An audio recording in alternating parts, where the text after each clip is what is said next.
Step into a world where vibrant neon lights meet the shadows of dark, intense storytelling. It's more than just a video, it's a complete atmospheric experience designed to pull you in. Don't just watch, feel the story. Join our community and hit subscribe today. Boss told me in front of 17 colleagues that my presence at the firm's annual leadership gala would dilute the caliber of the room, and then spent the next 3 hours watching the color drain from his face when the hotel manager greeted me by name, escorted me to the private dining suite, and asked if I'd like the same champagne my grandfather had requested at the ribbon cutting 40 years ago. The words landed the way a slap would, not loud, not messy, just precise, and then the ringing. It was a Tuesday morning, which made it worse somehow. There's something about a Tuesday that strips away the drama you'd expect from a moment like that. No stormy Friday afternoon, no charged Monday energy, just fluorescent lights and the smell of burnt coffee and my boss standing at the head of the conference table with his reading glasses pushed up on his forehead, telling me I wasn't good enough for a party. His name was Bradford. He'd been running the regional operations division at Meridian Consulting for 11 years, which was long enough for him to believe that seniority and authority were the same thing. He had the handshake of a man who'd read 3 books about confidence and the listening skills of someone who'd read none. In the 2 years I'd worked under him, I'd learned exactly how to navigate him. Present ideas simply, never outshine him in front of clients, let him claim the summary in meetings even when I'd written the whole deck. It wasn't ideal, it was survival. The gala had been announced the week before, Meridian's 40th anniversary celebration, held at the Caldwell Grand, a historic private hotel in the heart of the city that had been in continuous operation since the 1980s and had never once hosted a public event. The invitations were ivory, embossed, hand-addressed. When mine didn't arrive, I told myself it was administrative. When I watched my assistant get one, I stopped telling myself things. Bradford called me into his office that Tuesday under the pretense of a quarterly review. He waited until he'd gone through my numbers, which were good, better than good. My client retention rate was the highest in the division. And then he leaned back in his chair in that particular way he had, the one where his jacket fell open just enough to show the watch he bought himself when he made partner, and he said it. I want to be transparent with you, because I think that's the kind of leader I am. He folded his hands on the desk. The gala is a relationship event. It's about presence, polish, the image Meridian projects at the highest level. I've made some difficult decisions about the attendee list, and I think, given where you are in your development, he paused there, just long enough, your inclusion might not serve the firm's interests. I kept my face very still. I'd had practice. You're an excellent technician, he continued, and I knew from the word technician alone that this was rehearsed. Your analytics work is strong, but this event is about something different. It's about gravitas, client-facing executive presence, the kind of thing that, he gestured vaguely at me, takes time to develop. The conference room had glass walls. I could see 2 of my colleagues pretending not to watch. I understand, I said. My voice didn't shake. I was proud of that. I walked back to my desk. I sat down. I opened my laptop and stared at the screen for approximately 30 seconds before I picked up my phone and called my father. He answered on the second ring. He always answered on the second ring, no matter where in the world he was or what time it happened to be there. The Caldwell Grand, I said without greeting him. Bradford didn't invite me to the gala. There was a pause, the specific kind of pause my father made when he was choosing between his first instinct and his better judgment. I'll call Gerald, he said. Gerald was the managing director of Meridian. This will be handled by end of day. No, I surprised myself with how quickly I said it. I need you to do something else. My father, for those who don't know, is not a man people say no to. Not because he's unkind. He's one of the most genuinely decent people I've ever met. But because he has that quality that certain people are born with and others spend their whole lives trying to manufacture. The ability to walk into any room and have the room quietly reorganize itself around him. He built the Caldwell Group from a single property into a portfolio of 14 hotels across the country over 30 years, and he did it without ever raising his voice or making an enemy he didn't have to. The Caldwell Grand, the venue Bradford had selected for Meridian's 40th anniversary gala, had been in our family since before I was born. I hadn't told anyone at work, not out of dishonesty. More out of a stubborn, maybe naive insistence on earning things cleanly. When I'd applied to Meridian 2 years ago, I'd used my mother's maiden name on my resume, the one she'd given back to herself after my parents' amicable divorce and the one I'd quietly adopted for professional purposes. I wanted to know what I could build without the scaffolding. I wanted the promotion to mean something. I wanted, when I finally sat across from a client who trusted me with their business, to know it was because of what I knew, not whose daughter I was. Bradford had never thought to check. Why would he? He'd already decided what I was. I need to be there, I told my father, at the gala, as myself. But I need the evening to unfold naturally. No warnings, no briefings, no calls to Gerald. Can you do that? Another pause, longer this time. You want me to sit on my hands. I want you to trust me. He laughed, a short, warm sound. The Whitmore suite is available. It's been empty all week. I know. The Whitmore suite was the hotel's private residence floor, 4 rooms that we never put on the public booking system, reserved for family and a very short list of guests who'd been coming to the Caldwell for decades. My grandmother had redecorated it in 1997. I still recognized her taste in every detail. Book it for Thursday through Sunday. Done. I could hear him smiling. Try not to enjoy this too much. I won't make any promises. What Bradford didn't know, what no one at Meridian knew, was that I had spent the days between that Tuesday conversation and the Thursday gala doing something far more methodical than planning an entrance. I'd been keeping records for months, every meeting where my analysis appeared in Bradford's presentation without attribution, every client I brought in who'd been reassigned to a senior consultant without explanation. Every performance review where I'd been rated meets expectations, despite exceeding every metric on the rubric. I had dates, emails, documented patterns. My father had always told me that preparation was the only kind of luck worth trusting. I'd been preparing for longer than Bradford knew. I also emailed the firm's HR director, not to complain, not to escalate. Just a quiet, professional note requesting a meeting the following week to discuss my career trajectory. I CC'd Gerald. It was the kind of email that looks routine and lands like a flag. Thursday arrived the way important evenings do, unremarkably until suddenly they aren't. I took a car from my apartment to the hotel. I wore a dress I'd bought in Florence 3 years ago, midnight blue. The kind of quality that doesn't announce itself. My grandmother had taught me that. Real elegance, she used to say, doesn't need to introduce itself. I walked through the Caldwell Grand's main entrance at 7:45, 15 minutes after the gala had officially begun, which was deliberate.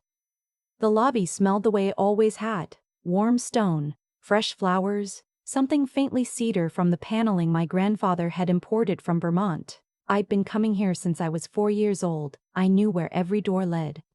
Octavia was working the front desk that evening. She'd been with the hotel for 16 years. She looked up when I came in and her face went through several things in quick succession. Surprise, warmth, the particular delight of someone who understands they're watching something about to happen.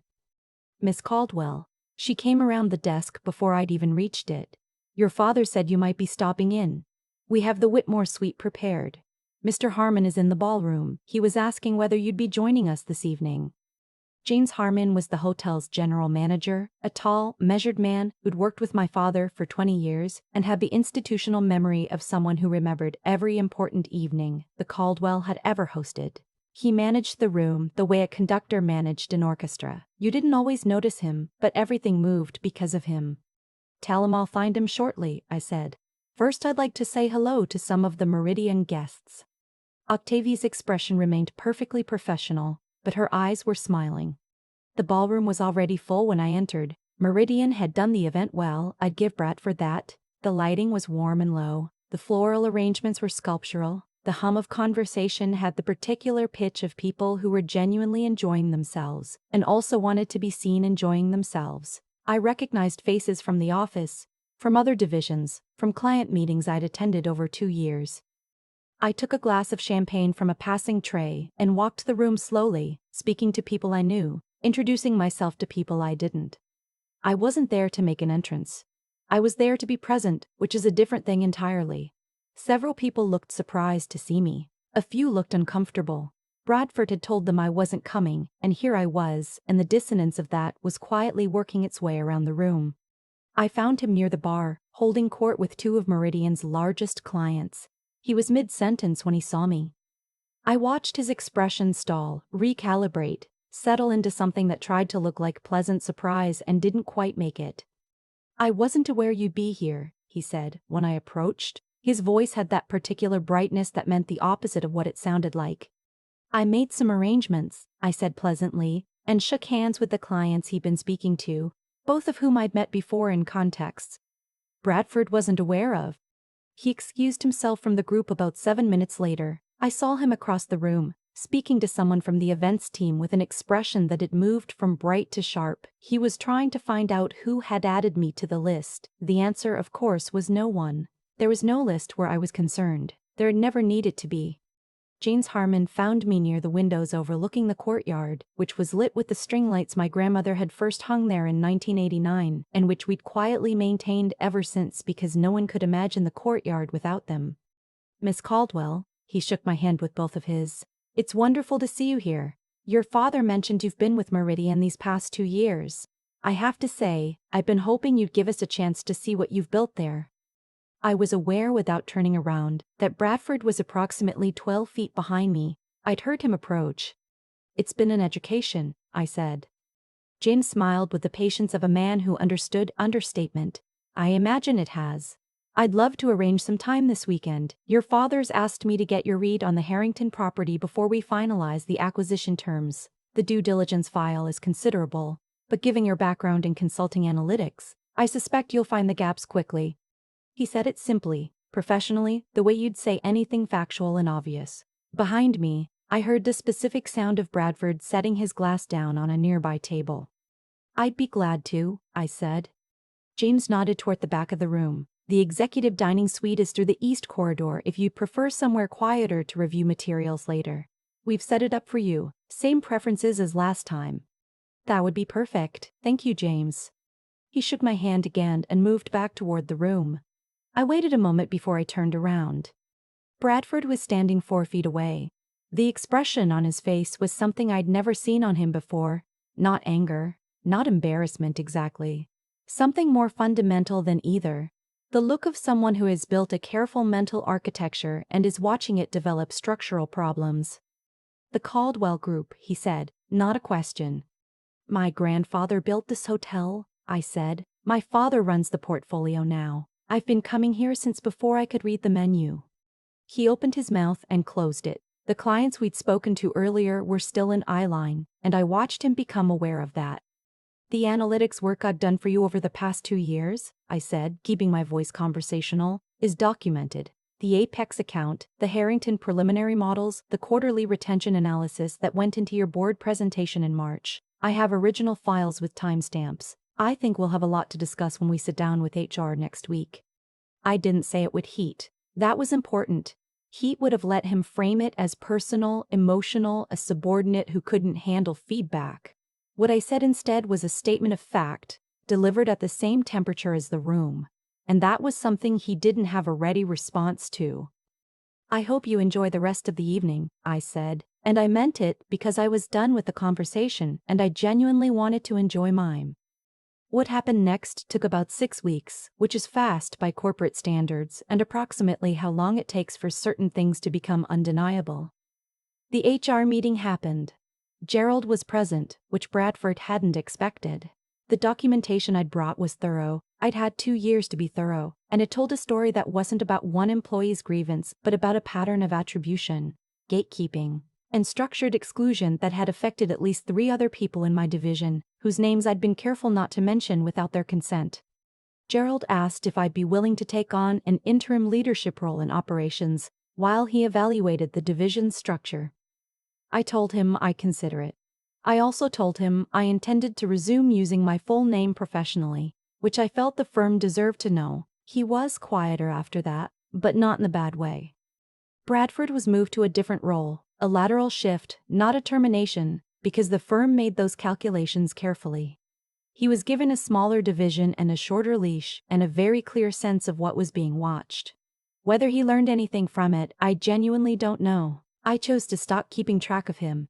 Keeping track of people who've wronged you is a tax on your own time, and I've been paying it long enough. I took the interim role, It became permanent 3 months later, which my father said he'd expected from the beginning, and which I appreciated him not saying until it had actually happened.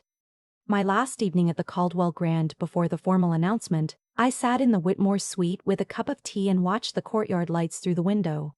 16 strings, 300 bulbs, hung by my grandmother in 1989 because she thought the courtyard needed warmth.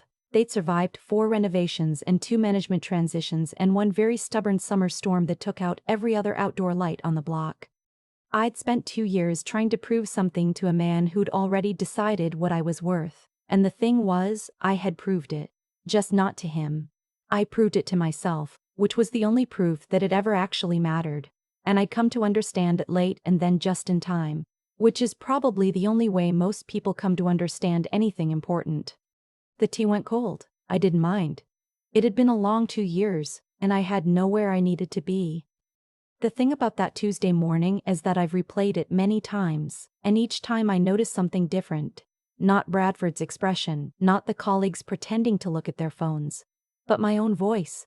How steady it was, how I said, "I understand," and meant nothing of the kind, and walked back to my desk and made a decision that had been building for 2 years without my full awareness of it. People talk about revenge like it's a hot thing, like it lives in your chest and burns.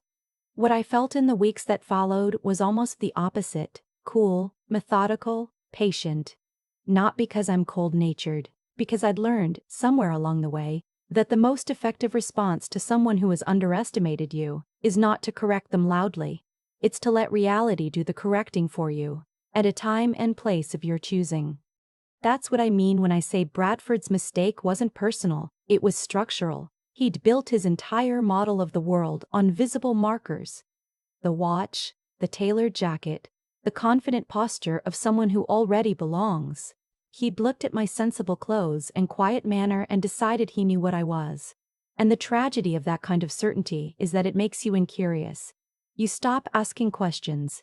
You stop checking what you think you already know. Bradford never asked a single question about me in 2 years, and that incuriosity was the most expensive professional mistake he ever made. What I'd been quietly doing in those same 2 years was something different. I was building a record, not out of bitterness, out of precision. Every meeting, every reassigned client, every presentation that traveled upward with his name on work I'd done. I documented it the way you'd document anything important, carefully, without emotion, because emotion clouds the clarity you're going to need later. That kind of discipline, the willingness to play a long game when every instinct is telling you to react immediately, is something I'd watched my father practice my whole life. You don't have to be the loudest person in the room. You have to be the most prepared. And underneath all of that was something quieter, something I think matters more than the strategy. I'd made a choice when I joined Meridian, not to use my name as a door. That choice cost me. I watched people get credit for less. I watched Bradford take a seat at tables I'd built. There were weeks when I genuinely wondered whether the principal was worth the price. But I kept coming back to the same answer. If I walked through a door my grandfather built, I'd never know which rooms I could open on my own. And I needed to know. Not for Bradford. Not even for my father. For myself. That's the part that doesn't make the clean version of the story, the uncertainty of it. The Tuesday mornings before the gala, Tuesday, when I sat at my desk and chose, again, to stay. To keep building. To trust that what I was doing had weight even when no one was watching it accumulate. Integrity isn't the decision you make when the stakes are visible. It's the one you make when you're alone and tired and no one would notice either way. I got the outcome I wanted, but I think the more honest thing to say is that the outcome was almost beside the point. By the time I walked into the Caldwell Grand that Thursday evening, I already knew what I was made of. The rest was just the world catching up. The tea went cold that last night in the Whitmore suite. I remember thinking, this is what it feels like when things land where they were always going to land. Not triumphant, not loud, just settled and very, very still.